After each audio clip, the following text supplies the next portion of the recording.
Bienvenue dans 94 degrés à l'ombre, chaque dimanche sur Canal B, de midi à 14h. L'émission a pour objectif le maintien des liens entre personnes détenues, leurs familles, leurs proches et leurs amis. L'émission est assurée par des militants et militantes qui souhaitent soutenir la lutte anticarcérale. Vous pouvez laisser vos messages par téléphone tous les dimanches de 10h à 11h30 au 02 99 52 77 66. Par mail à l'adresse 94 degrés à l'ombre @protonmail.com ou par courrier à l'adresse Canal B, 94 degrés à l'ombre, 6 cours des Alliés, 35 000 Rennes. Ces messages seront diffusés dans l'émission 94 degrés à l'ombre sur Canal B. Pour suivre l'actualité de l'émission, retrouvez-nous aussi sur notre page Facebook 94 degrés à l'ombre. A tout de suite.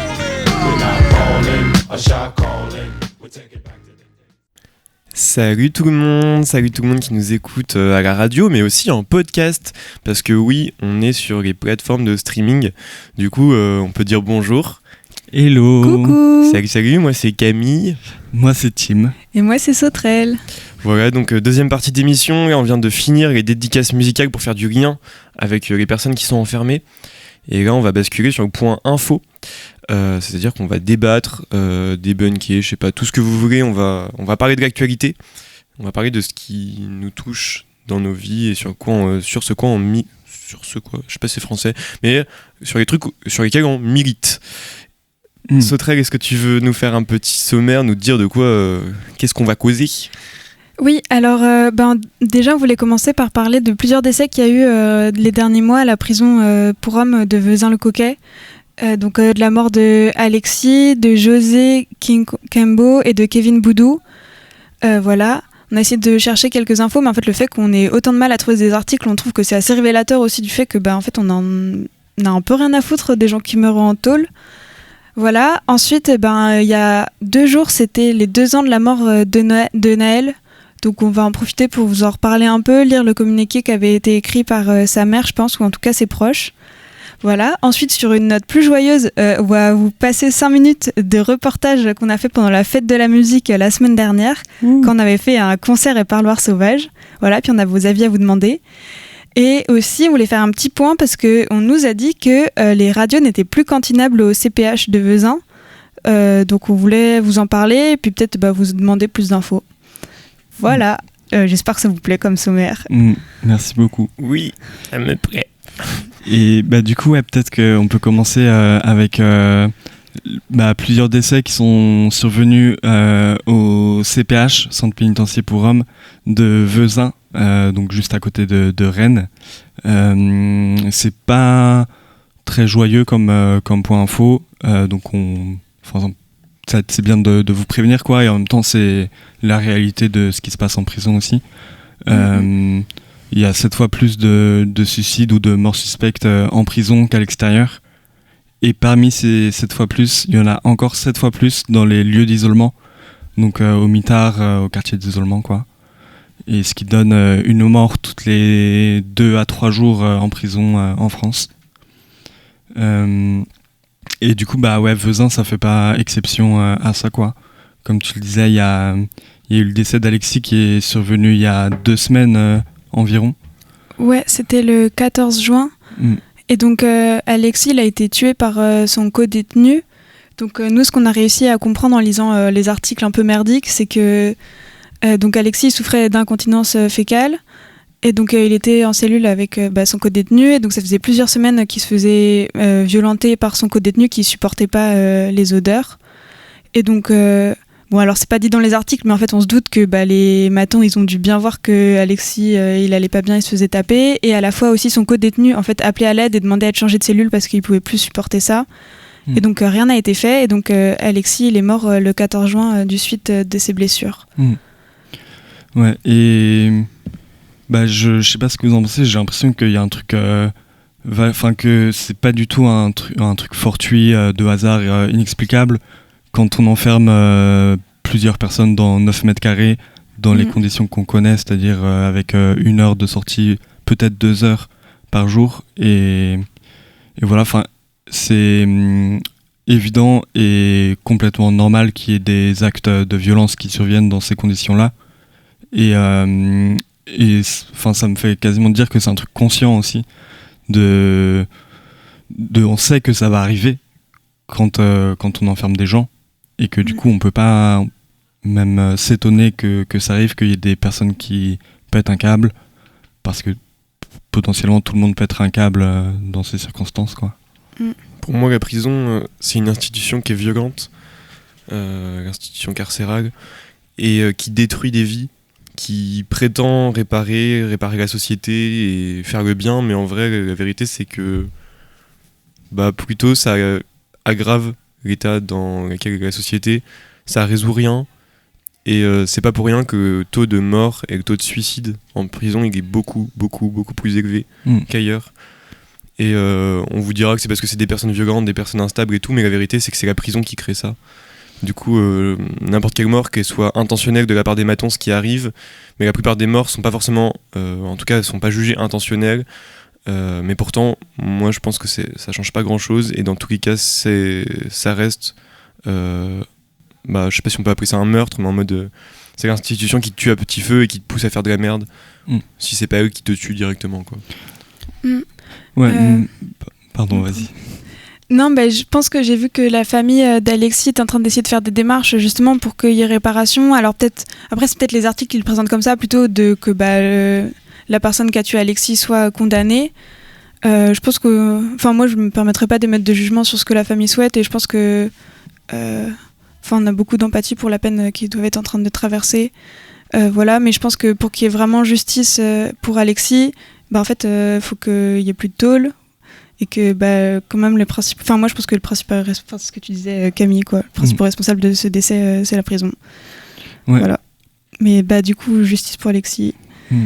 Et j'ai l'impression qu'on peut constater que dans plusieurs de ces affaires, la personne soit qui a été tuée, soit qui a commis des actes de violence, avait demandé de l'aide avant à l'administration. Là, c'était le cas pour le co-détenu d'Alexis, qui a dit plusieurs fois que juste qu'il pouvait pas supporter les conditions dans lesquelles il vivait, quoi, dans lesquelles il était enfermé. Et c'était le cas aussi pour la mort de Sacha en 2021, je crois, qui était un jeune homme de 18 ans qui est mort au mitard et qui avait envoyé beaucoup de courriers à la direction de l'administration pénitentiaire pour dire qu'ils ne pouvaient pas le supporter émotionnellement, physiquement, et ça avait été resté lettre morte, quoi. Il me semble que là il y a le décès de José Kikembo qui est mort le 10 avril, et j'ai l'impression que c'est un peu similaire. En fait, il avait déjà fait une tentative de suicide, et les risques de récidive quand on a fait une première tentative, ils sont assez grands, quoi, donc je pense que c'était un décès évitable aussi. Voilà. Sur José, on n'en a pas trouvé beaucoup plus d'informations. Voilà. Je sais pas ce que vous en pensez, mais j'ai l'impression que, un truc qui est en lien, qui est pas forcément directement en lien, mais il y a pas mal un fantasme ou un imaginaire qui consiste à considérer qu'une personne qui a commis une infraction, etc., c'est forcément, entre guillemets, un grand gaillard super solide, et même éventuellement qui est pas capable de ressentir des émotions, d'être impacté par ces émotions. Et du coup, un truc de fait assez déshumanisant, en fait. Pour moi, quand tu reconnais pas une personne sa capacité à ressentir des trucs comme toute personne, c'est assez déshumanisant de fait. Et ouais, j'ai l'impression qu'il y a ce fantasme de, je sais pas, un mec qui a cambriolé une tôle, c'est forcément un mec hyper musclé, hyper solide psychiquement, qui va pas pouvoir être atteint par les conditions dans lesquelles il vit. Et je trouve, cette émission de radio montre vraiment le contraire, quoi, dans les lettres qu'on reçoit, dans tous nos échanges avec des personnes détenues. On voit que spoiler alerte, c'est des personnes exactement comme nous, quoi. Des humains, tu veux dire? Des humains, c'est fou. Ok. Peut-être on peut redire quand même quelques mots sur Kevin Boudou, même si je crois que vous en aviez déjà parlé. Ouais, il y avait ses proches qui étaient venus à la radio il y a 2 mois, je dirais, un truc comme ça, pour essayer de faire une récolte de témoignages et pour éclaircir cette affaire, faire en sorte que ce soit pas de briser l'ombre que met l'administration pénitentiaire sur les décès, parce que oui, c'est hyper compliqué de choper des infos.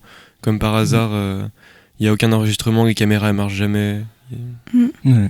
Du coup, pour le contexte, je crois que Kevin, il a été retrouvé pendu, mais il est décédé à l'hôpital. Mais en fait, la famille trouve que la mort est très suspecte, à raison, parce qu'en fait, il avait des traces de coups partout sur le corps. Donc ça permet de douter que ça soit vraiment un suicide, quoi. Voilà. Et puis bon, même si c'était suicidé après s'être fait tabasser, bref, de toute façon, je pense que...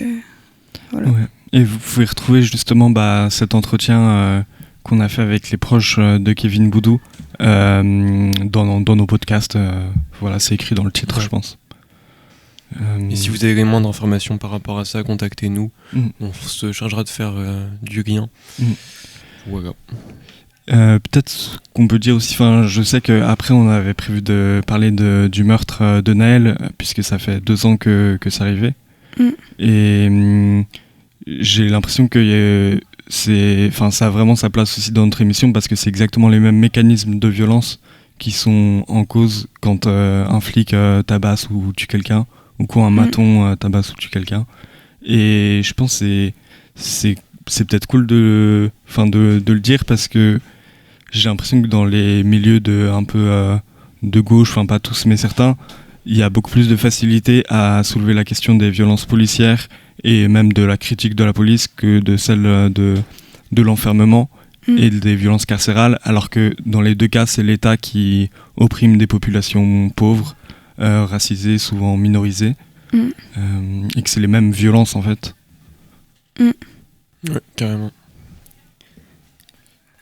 Du coup, je sais pas si tu souhaitais, toi, parler du meurtre de Naël.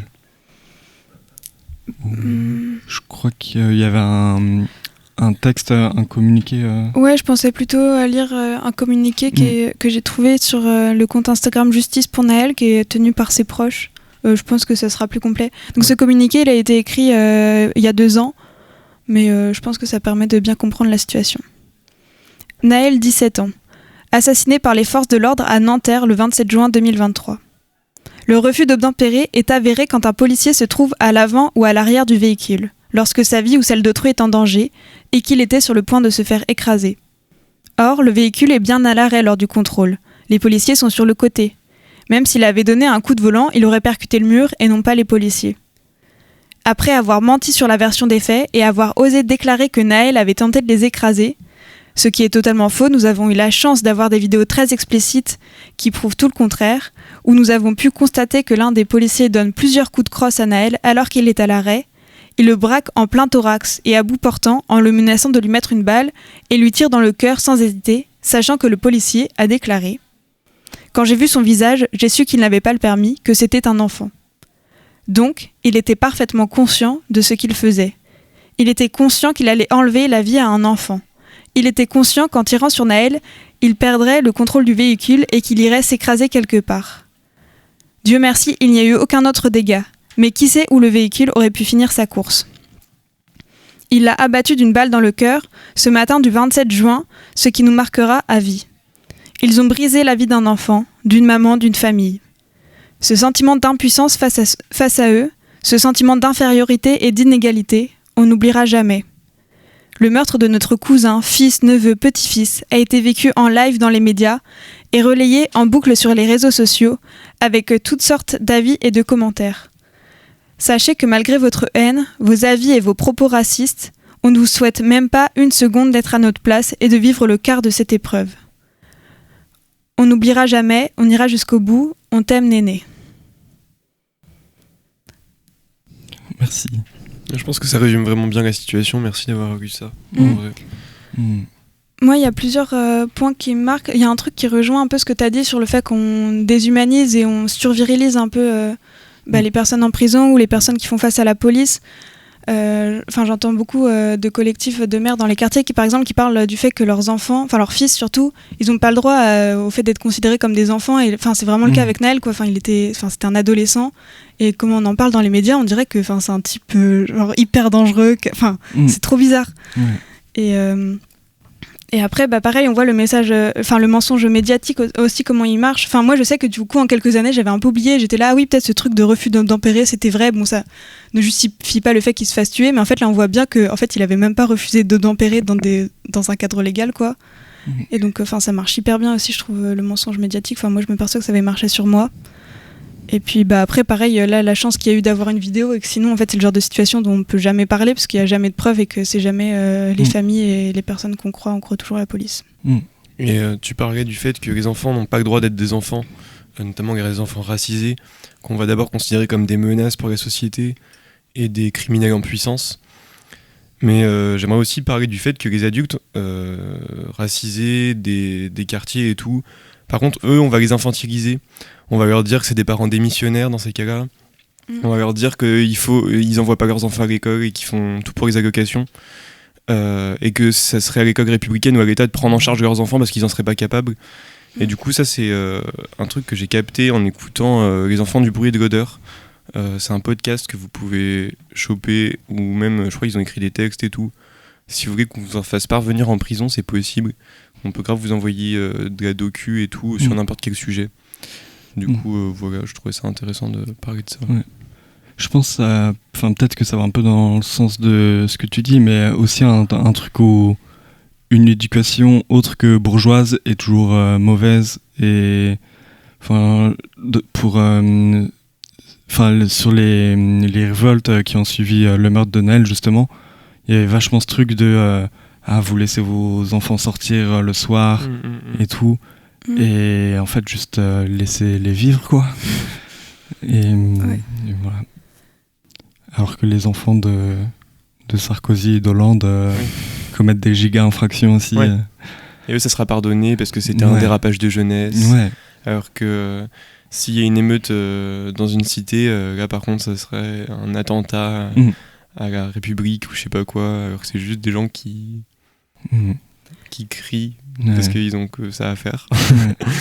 Mais surtout, en fait, j'ai l'impression que toutes leurs réflexions, leurs opinions politiques leur sont enlevées aussi à ces jeunes-là. Enfin, en plus, et puis un manque total d'empathie, quoi. Il y en a, c'était les amis de Naël. Il y en a aussi qui s'identifient, qui savent que ça aurait pu être eux et que ça se jouait à rien du tout.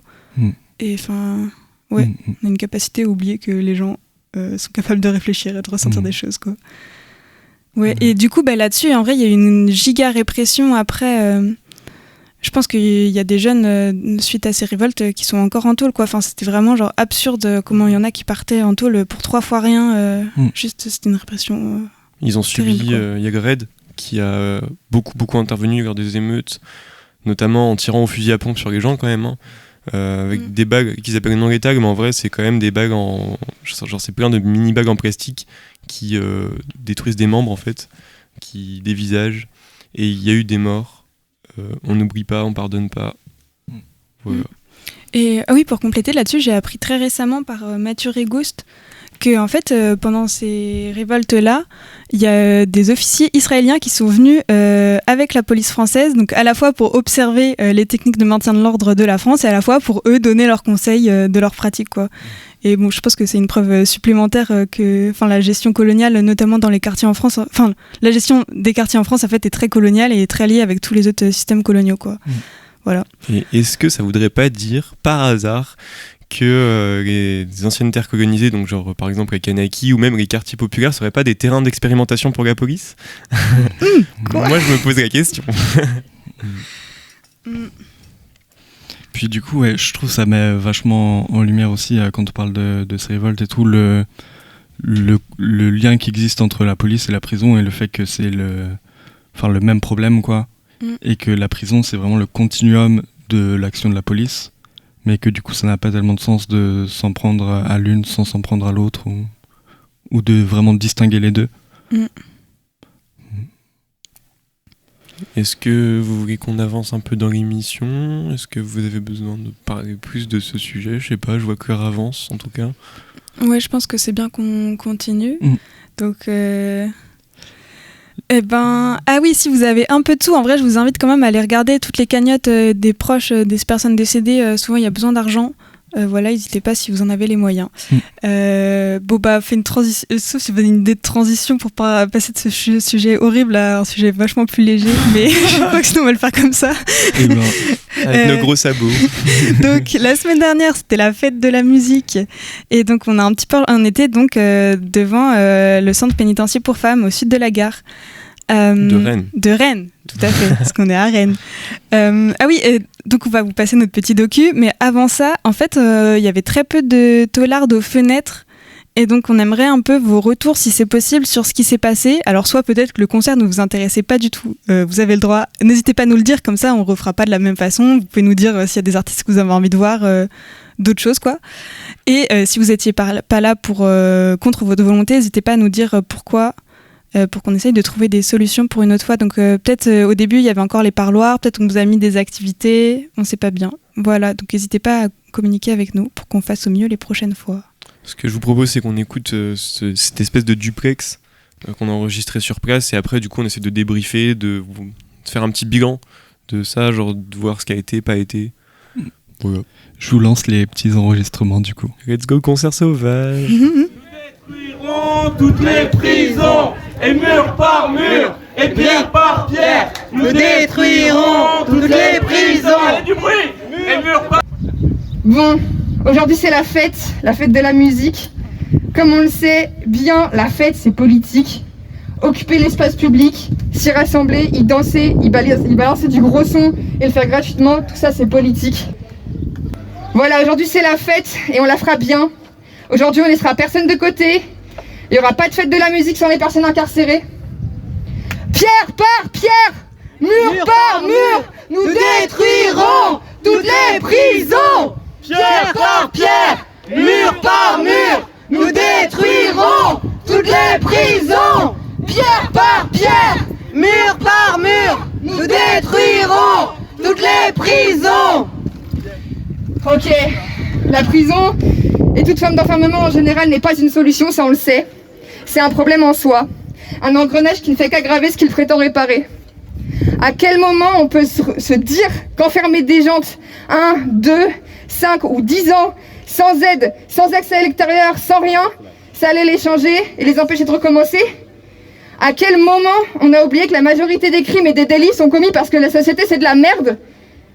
Que c'est le capitalisme, le racisme et le patriarcat qui broient des vies et poussent les gens à agir comme ça? Et que la société patriarcale, raciste et capitaliste est seulement faite pour des bourgeois blancs cis-hétéros. Les statistiques le confirment, enfermer des gens, ça fait pas baisser le taux des crimes et des délits, ça résout rien de punir, au lieu d'apporter des solutions concrètes à des situations matérielles de merde. Ici on est devant une des seules prisons centrales pour femmes de France, c'est la plus grande d'Europe. Prison centrale, ça veut dire qu'au lieu d'être dans des quartiers pour femmes à l'intérieur de prisons pour hommes avec beaucoup moins d'accès à tout, cette prison elle est entièrement réservée aux femmes.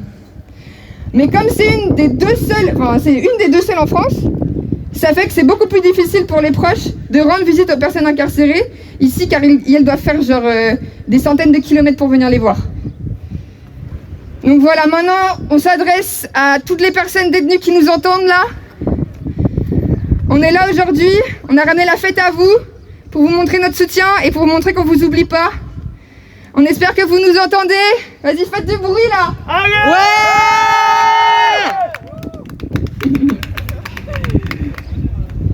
ouais. Ok. L'administration pénitentiaire nous empêche de vous contacter comme on aimerait le faire, mais sachez qu'on cherche des moyens de vous aider et de communiquer avec vous. Aujourd'hui, on a invité des artistes avec nous. On a la chance d'avoir DJ Palette qui va mixer entre autres de la Artec et de la Sidacab. Ouais. Et on a aussi MI2ZR, Sinclair et 300 UG qui vont rapper pour nous. On espère que ça vous plaira. Ouais. On vous aime, on vous envoie de toute notre force pour la suite. Et pour les personnes qui sont dans la prison, on reviendra. Ok, bravo.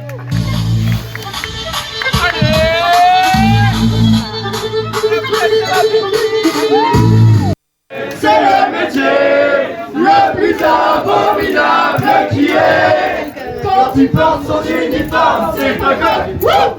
Dans la rue, on sait ce qu'il est.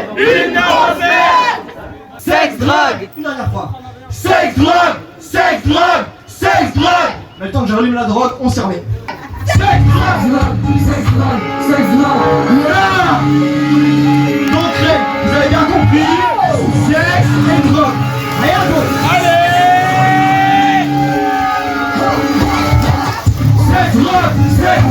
Sexe, drogue. Je vais sortir un corps pour les hommes. J'ai dégainé la serre, j'ai dégainé le cimetière, j'ai dégainé la vague et je vais te le mettre plus jamais ce qui plaît. Personne ne devrait être entre 4 murs.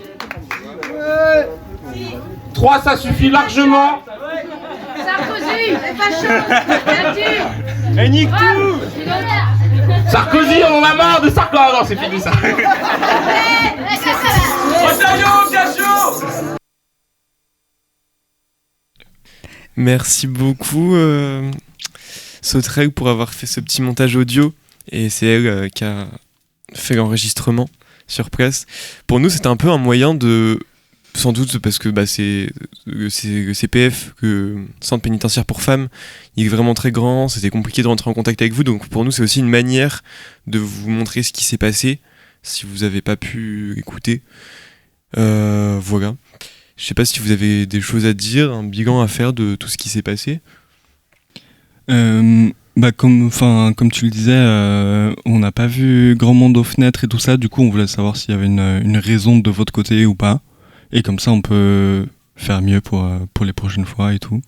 Sachant que en vrai on aurait vraiment aimé mieux faire, dans le sens où on a galéré avec la technique, il y avait plein de choses qui marchaient pas, ça nous stressait beaucoup qu'il y ait les keufs, genre en mode on avait peur de se faire saisir, il y avait beaucoup d'argent en jeu et tout, du coup on a l'impression d'avoir un peu oublié, en tout cas on n'a pas fait au mieux pour rentrer en lien avec vous.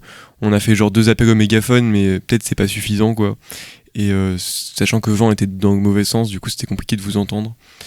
On a eu quelques interactions, mais voilà. Mais on est trop fiers de ce qui s'est passé, ça a fait du lien, parce que l'anticarcéralisme à Rennes comme partout en France, c'est vraiment peu développé. Moi je trouve ça trop chouette qu'on ait réussi à faire un appel massif, ça a tourné dans toutes les boucles militantes. Du coup si ça peut permettre de sensibiliser les gens au fait que la prison il faut lutter contre, ça nous touche nous, ça touche les autres, et il faut avoir de la solidarité quoi. Et de faire un événement politique, je crois que c'était le seul à Rennes par la fête de la musique, tout le reste c'est se revendiquer à politique et juste de la musique. Voilà. Qui dirait que la musique est pas politique, moi je trouve ça bizarre, mais apparemment il y a beaucoup de gens qui pensent ça. Du coup trop fier d'avoir mobilisé autant de gens, d'avoir montré que c'était possible de faire ça. Même à Paris je crois il y a juste eu un truc politique, c'était la France Insoumise ou la NUPES, je sais plus, qui a fait un concert, mais en vrai c'est peu, c'est bizarre hein. Avant il y avait, pendant les fêtes de la musique, il y avait grave des manifs sauvages et tout quoi, donc moi ça me manque. Puis je trouve c'est important de dire ou de rappeler que tout le monde se retrouve pas du tout dans cette idée de punir les gens par la violence, et je sais que dans les médias en général on entend beaucoup le discours inverse, à savoir punir plus, avec plus de violence et tout, et je me dis que c'est peut-être important de vous rappeler que tout le monde ne se retrouve pas là-dedans, et qu'il y a aussi plein de personnes qui souhaitent pas ça et qui vous soutiennent. À fond. Ok. Et en tout cas on va essayer de refaire ça. Il est 49, il nous reste 11 minutes pour vous parler de plein de choses, c'est super. On va essayer de refaire ça l'année prochaine, de voir comment on peut s'améliorer, du coup n'hésitez pas à nous faire des retours. On espère qu'il fera moins chaud, parce que vous dans les prisons, horrible, nous dehors, c'était pas chouette. On a survécu, on avait nos cagoules et tout, mais on suait à grosses gouttes, et le public arrivait pas à rester, c'est le retour qu'on avait. Mais du coup en espérant que la lutte anticarcérale prenne de l'ampleur et qu'on soit 15 fois plus l'année prochaine quoi. C'est Ouais. Voilà. Et le dernier point, Bien sûr. c'est qu'on nous a informé que au CPH à Vezin, les radios elles étaient plus cantinables. Et donc il fallait passer par des magasins qui vendent des radios pour qu'ils vous les envoient directement, et que donc il y avait aussi tout le temps pour qu'elles se fassent démonter machin. Donc ça rendait l'accès aux radios, à l'information, à la musique beaucoup plus compliqué pour vous. Voilà, je sais pas si vous avez des trucs à compléter là-dessus. Non, on espère quand même que vous pouvez écouter l'émission, surtout pour les personnes qui reçoivent des trucs, des messages et tout.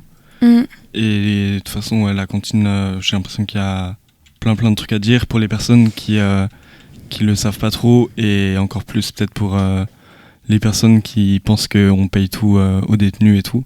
La cantine, les produits sont beaucoup plus chers qu'à l'extérieur. Que ce soit, je sais pas, de la bouffe et tout, tout est plus cher. Et il y a des entreprises qui se font pas mal de thunes en vendant des trucs aux personnes détenues, mais... Genre Sodexo, par exemple, on vous voit, Vinci, tous ceux qui... Je sais plus, je crois que c'est Bouygues Télécom qui gère les téléphones dans les CRA, par exemple, qui fait payer des sommes astronomiques, mais genre je crois que c'est des sommes genre 70 € ou des trucs comme ça, à des détenus qui sont genre maxi précaires. On vous voit. Et on voit aussi l'État qui collabore avec ses privés et qui libéralise de ouf, donc c'est-à-dire qui donne les marchés aux entreprises plutôt que les rendre nationaux, les rendre aux propriétés de l'État, quoi. On vous voit et on n'est pas fiers de ça. D'autant, vu à quel point c'est compliqué de transmettre des trucs aux personnes enfermées, genre s'il y avait le choix entre cantiner ou alors des proches ou autres payent des trucs et peuvent les filer, même si c'est pas l'idéal. Mais là, pour faire un colis, c'est trop chiant en termes de contrôle de ce qui peut passer ou pas passer. C'est la galère, quoi. Même à Noël, des fois pour faire passer des chocolats, des fois ça passe pas. Et j'en profite pour rappeler que nous, on est au 6 Cours des Ailiers, 35 000 Rennes. C'est notre adresse. Vous pouvez nous envoyer du courrier ou nous joindre par téléphone ou comme vous pouvez. Et nous, on peut justement vous transmettre des trucs à l'intérieur de la prison.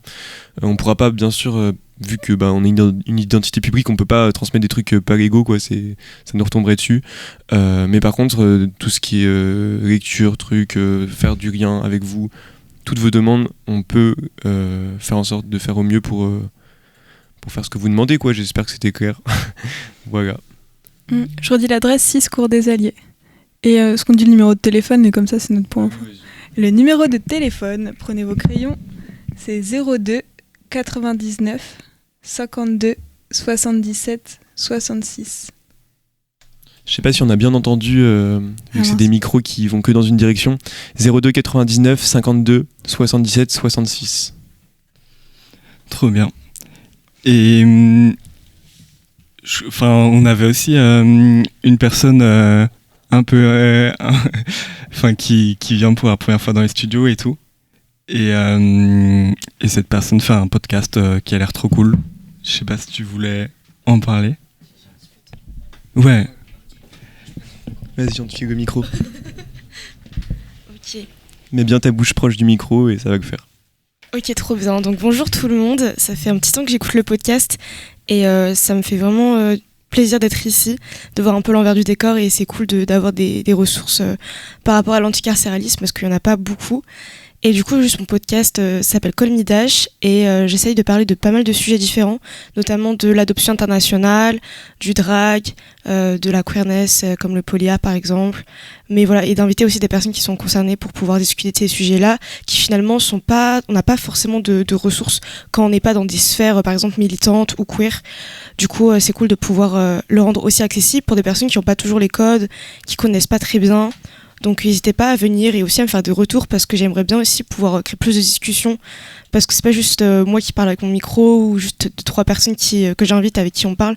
C'est cool de pouvoir s'entraider entre nous, genre se faire savoir des choses, etc. Donc n'hésitez pas à m'envoyer des messages et tout si vous voulez participer. Moi vraiment je suis ouvert à plein de trucs et voilà. Merci en tout cas. Chouette. T'as parlé de polia, donc ça veut dire polyamour. Oui, polyamour, pardon, j'ai pas précisé. Polyamour. Et queerness, comment on pourrait définir ça ? Toutes les identités de genre, identité sexuelle, différents schémas relationnels. Ouais. Queer qui veut dire bizarre, c'est un mot qui a été réapproprié par les cultures LGBT. Donc voilà. Il nous reste 5 minutes. D'ailleurs, merci beaucoup Dash. Merci. Ah oui, on voulait ça. Moi j'ai prévu un petit son, je sais pas si vous avez des trucs à rajouter. Non, juste, je suis pas sûr que tu aies dit où on pouvait trouver les trucs. Et du coup, c'est disponible sur toutes les plateformes d'écoute, enfin sur 3 seulement. Apple Podcast, non pas Apple Podcast, Spotify, Deezer et Amazon Music pour le moment. Waouh. Du coup, allez streamer ça en balle. Oui. Voilà. C'est Call Me Dash, c'est ça. Je leur dis une fois pour. Call Me Dash. Call Me Dash. Appris-moi Dash. On voulait dire bisous aux gargouilles qui sont sur la route et qui sont pas sur la route. Dédicace aux gargouilles. Tim, j'avais trouvé la musique Rosé Pétillant de Joey Guten. Joey Guten qui est un camarade qui vient souvent à Rennes, qu'on aime beaucoup, et c'est quelqu'un qui est de la culture punk et qui nique les bourges. Donc je vous laisse écouter ça, mais en gros dans sa musique il raconte qu'il veut voler du rosé pétillant à des bourges dans leur château. Et qu'il veut voler tout ce qu'il lui a volé et même avoir trop d'argent et avoir trop de trucs à consommer. C'est un peu marrant, écoutez ça. Et gros bisous. On se retrouve dimanche prochain, évidemment. Ouais, allez. À la semaine prochaine. Bisous. Bisous. À vous. Allez, on s'écoute ça à tous. Prenez soin de vous. Oui, et vos proches aussi, c'est très important. Allez, ça fait longtemps maintenant que je crois plus leur discours, je suis même pas sûr d'y avoir déjà cru. J'ai un petit rire nerveux chaque fois qu'ils veulent nous faire croire qu'ils prennent une décision pas trop dégueu pour nous. S'il faut chercher le positif qui sort de toute cette merde, c'est que j'ai appris à gruger au